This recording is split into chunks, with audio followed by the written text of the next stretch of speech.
Kay bao mo sa purpose kung sila kung tabang sa financial statement sa inyo ha business.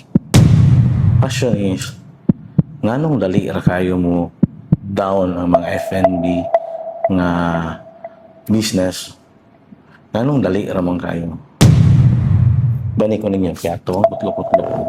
Itong himay-himayon ang importance sa inyong business. Especially na labi na ang F&B, restaurant, basta food and drinks related nga business. What is up? Lagaw another day, another topic, another context sa itong video. Pero atong Osborne gamay, atong context, but related rin po sa chef. It's kind of 101 sa atong hulat nga PNL, yung topic. Kung sa may purpose sa PNL, sabi na sa mga negosyante nato, business owners, head chefs, or mga department heads. More particular, ang atong topic is PNL or financial statement sa kitchen or F&B operation establishment. Question is, nganong dali ra kayo mo down ang mga F&B nga business? Nganong dali ra man kayo? Kay bao mo sa purpose kung sila kung tabang sa financial statement sa inyo ha business. Bani ko ninyo kaya to, kutlo-kutlo. Itong himay-himayon ang importance sa inyong business. Especially na labi na ang F&B, restaurant, basta food and drinks related nga business.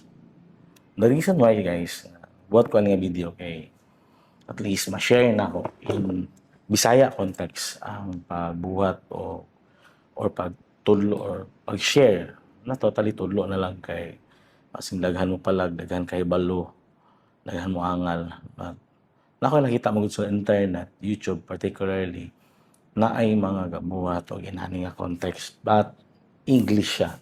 So dili po siya inana experience. So karon akong i-share sa inyo sa purpose. PNL guys is mo siya metro. Mo siya reference nimo detailed ang ilahang gina-share kay more likely ang ilahang knowledge is from the school. Unlike sa akong i-share karon kung sa akong experience sa pagtrabaho nako sa F&B throughout the years, more like 22 years in the industry, like 10 years of that, half of that is ang management side. Nako nga. Mo yung tan-awon unsay dagan sa negosyo. Muna inyong odometer sa business ninyo. Ang sinitabo nga nung inani asa gigamay, asa gilako na di ang financial statement, na di ang operational expenses of goods. So particularly sa cost of goods yun diha gyud nato tan-awon nganong gilako. PNL guys, ang purpose na is na siya mo ni siyang format sa PNL. So kani sa ibabaw sales of the month. Dayon minus din na sa inyong total cost of goods. Ang cost of goods is composed of beginning nimo karon nga bulan which is ang imong ending last month ug imong purchase. So i-total nimo na siya and minus din nimo og pila imong ending inventory. Mo na importance nga mo inventory ta. Dili ka nag-inventory lang ta tan-aw na to og nabay nawala og wala.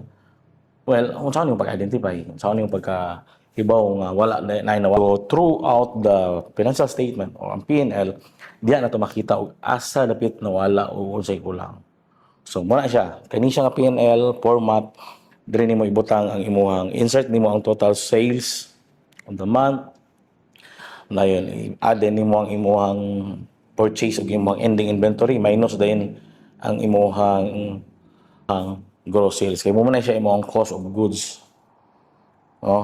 Sa amoa, nay uban nga ginausa tanan operational cost, tanan gipalit nimo.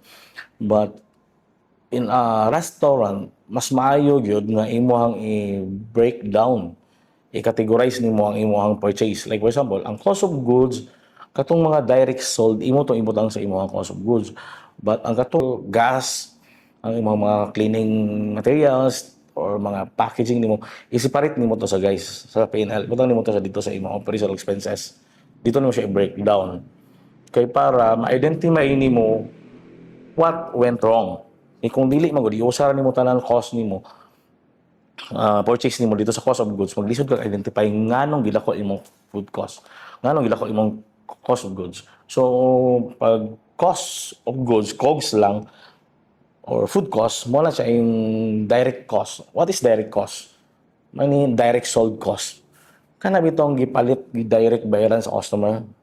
Ang fried chicken nga imong manok nga imong gipalit, imong prito, direct sold siya sa customer. No, ang mga uban nga item ang god wala na siya gi-direct sold nato sa customer. Unsa man sama sa tissue. Di ba? Nag-purchase tag tissue pero wala na to nagibaligya sa customer. Nag-purchase ta og sabon wala na to nagibaligya sa customer. So, consider as operational expenses. So ato lang siyang gina-categorize o ginalahi na to kay para may bawaan na to at the end of the month asa ang problema. Ganun ako akong cost. No? Kay later atong i-discuss na. So next na dayon ang so mo to, no, imong gross sales plus nimo ang imong beginning inventory mo imong purchase minus din nimo ang imong ending inventory equals cost of goods. So i-minus nimo siya sa gross sales imong cost of goods. Mo din na mabilin dayon sa imong sales ang imong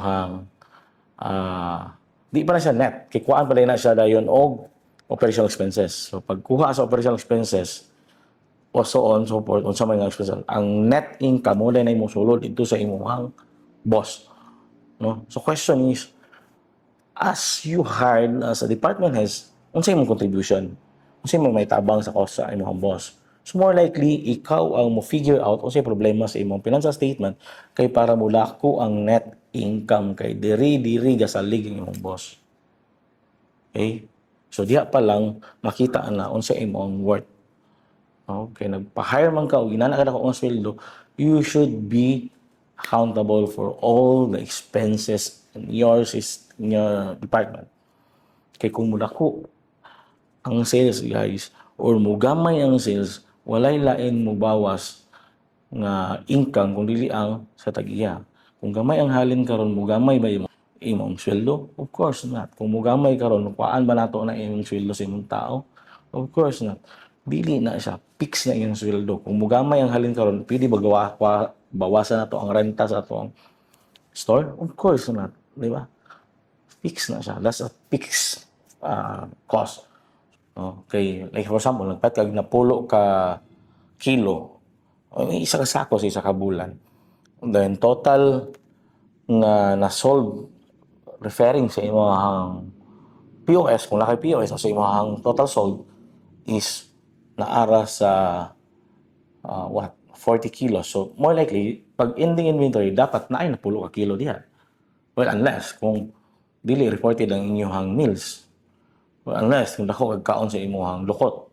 So that's why the end of the month diha nato i-identify dayon unsay cost kay mag-propose na lang taog unsay ato ang strategical approach sa report nimo nga dako ang cost. So diha din letter. So karon mo sa ato sa i-discuss unsay sulod sa financial statement. So mo na siya imong gross sales minus din sa imong cost of goods. Dahil ang mabilin din na diha na din kuan po din operational expenses. Unsa may operational expenses na di ang imong sweldo sa imong tao, manpower, kung nakailain gipasweldoan nga basta all in all ang imong salaries.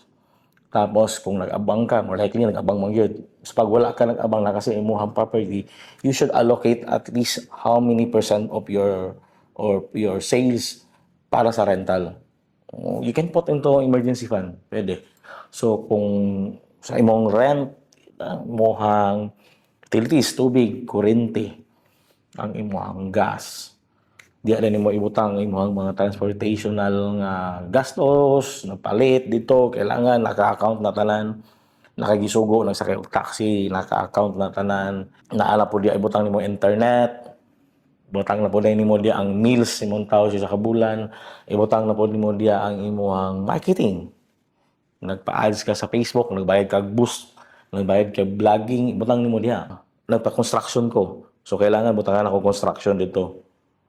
Kay para ma-account. Kay asa man tanan gikuha nga kwarta gikan sa halin, dapat naka-insert diha sa financial statement.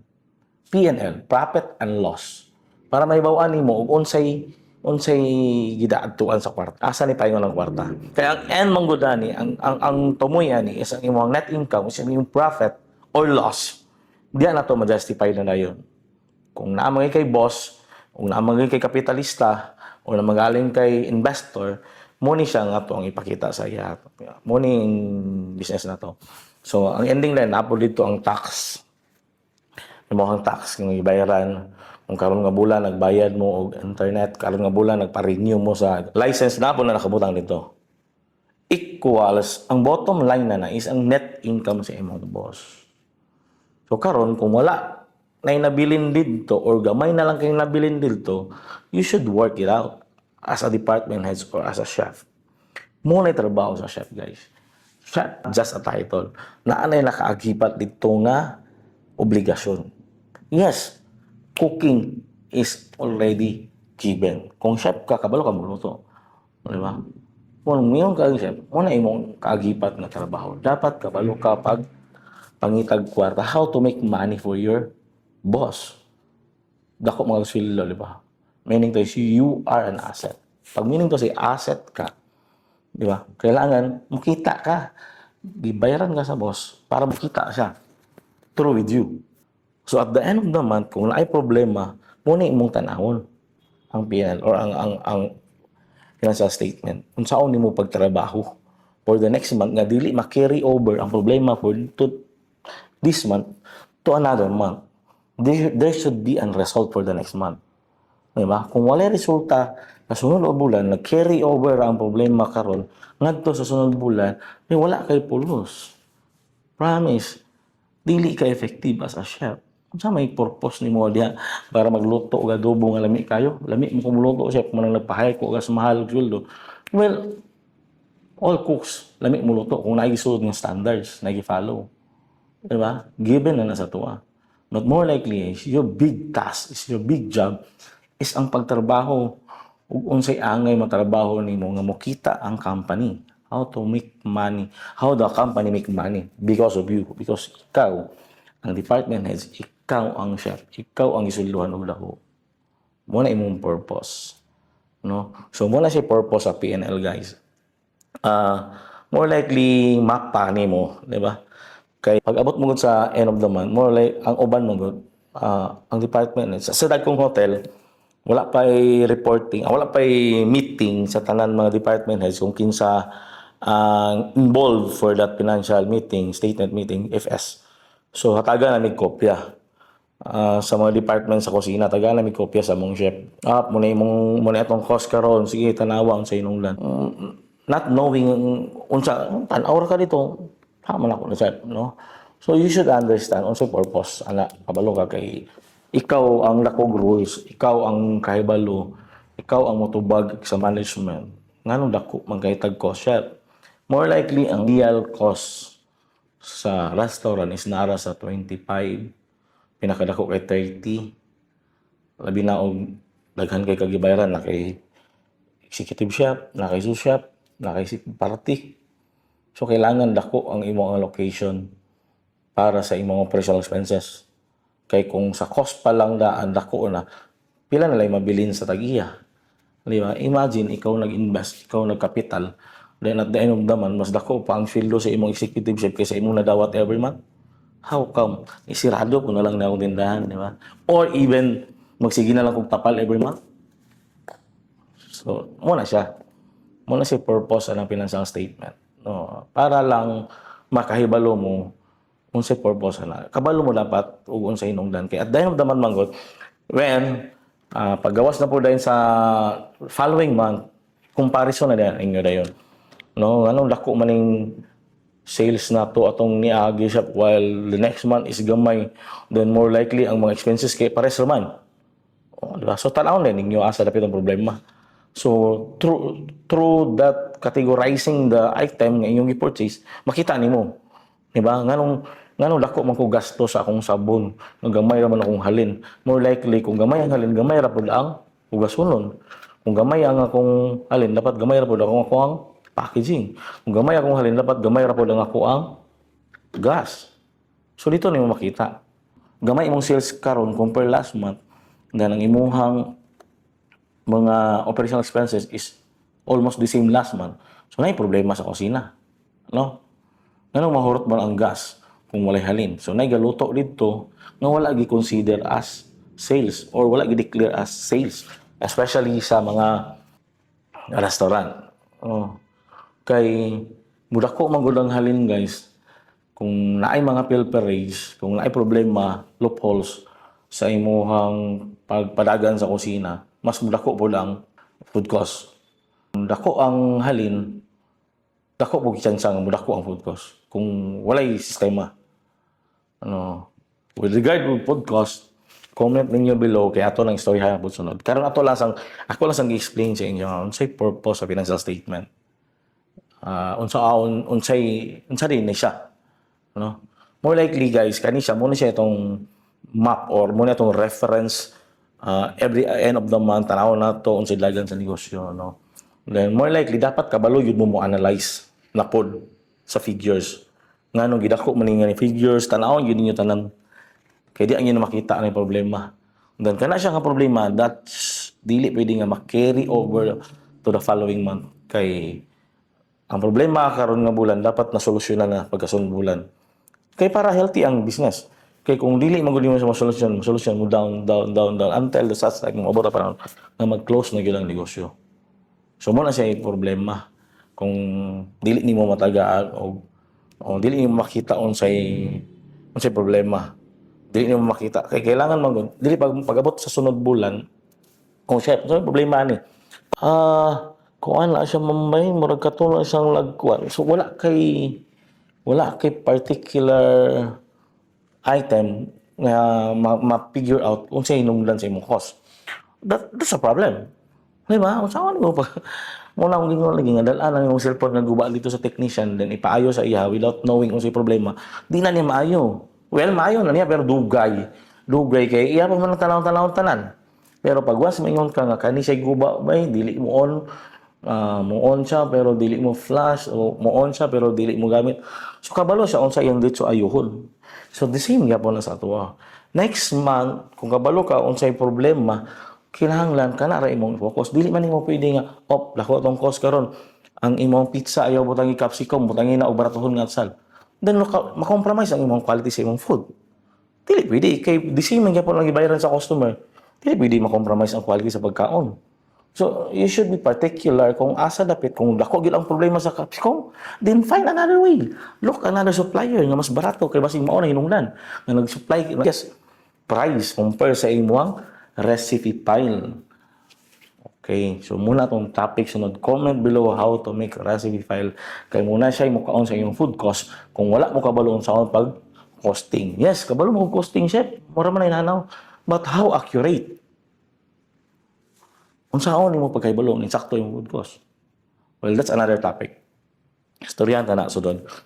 No, kanila sa one topic at a time. So muna siya. So kung kung ikaw ang nagbuhat sa food cost, then you will find out sa imong recipe file, then you will find out unsay problema sa food cost.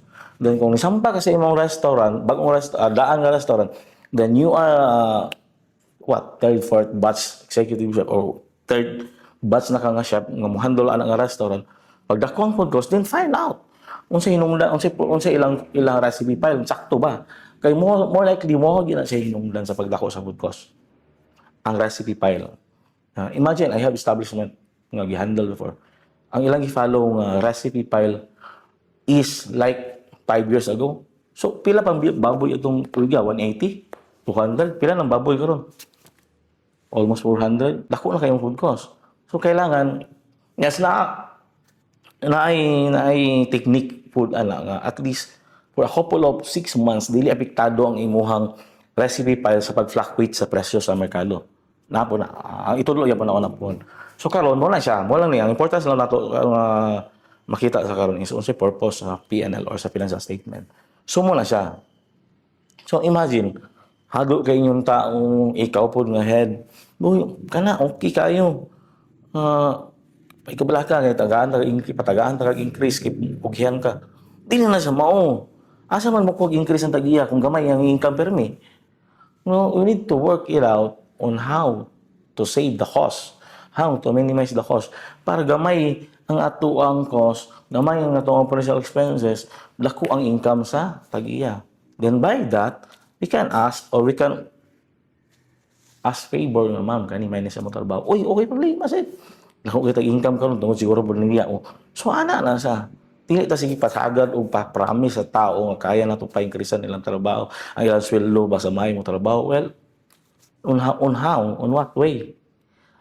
Kailangan kabalo ka unsay pa maagi sakto sistema.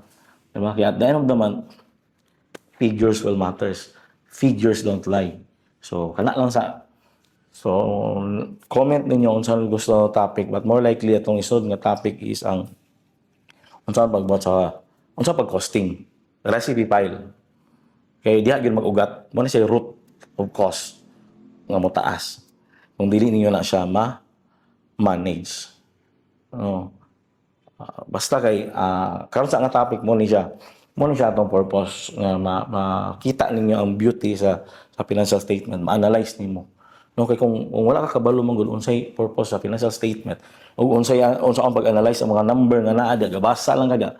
Wa ka kabalo ano nandagko ng number diya. Ano dako ng number mo na siya idea, mo na siya sometimes bibo man to bay, busy man to akong restaurant nga nagsirado man. Kaya wala mga kabalo unsay imong trabahoon. Wala mga kabalo asa dapit ka mo trabaho. Dito sa financial statement. Okay, as I said, lami yung pagkaon. Dako yung halin. Dako bugig sansang, dako ang food cost. Kung wala ninyo na plaster. So, dili po ninyo na mahibaw-an kung wala mo kabaloon sa pagbasa sa financial statement. Una nga to ning gibasa agi una og pasabot sa inyo karon para ka at least if kung suggest mo another topic, kung mobuhat ka another topic at least na masiris ninyo ang ato ang content, at least ideally masabtan yun ninyo. Wala dili kay ni siya particular gina accurate pagtudlo sa school, guys. Dili kay ni sa detail pagtudlo sa schools. No. Ako wala ko nag-accounting, wala po ko nag-culinary throughout my experience. Mentor lang gayon, mga mentor na ako nga nagtudloan ni without hesitation nga gusto ko makabalo through all my eagerness nga gusto ko makabaluan at beyond of my position. So that's why I know how to analyze figures when it comes we're talking about financial statement. Kaya wala gina paglatag na sa financial statement, saan ni makaroon good chef ka, mag-propose ka business sa isa ka investor. At the end of the month, saan ni mo pag-proof? May dako umighalin siya. Oh, yes. But not at the end of the month, dili tanawon ang gross sales. Ang bottom mo tanawon na ang net income kung pila. How money we make. Okay?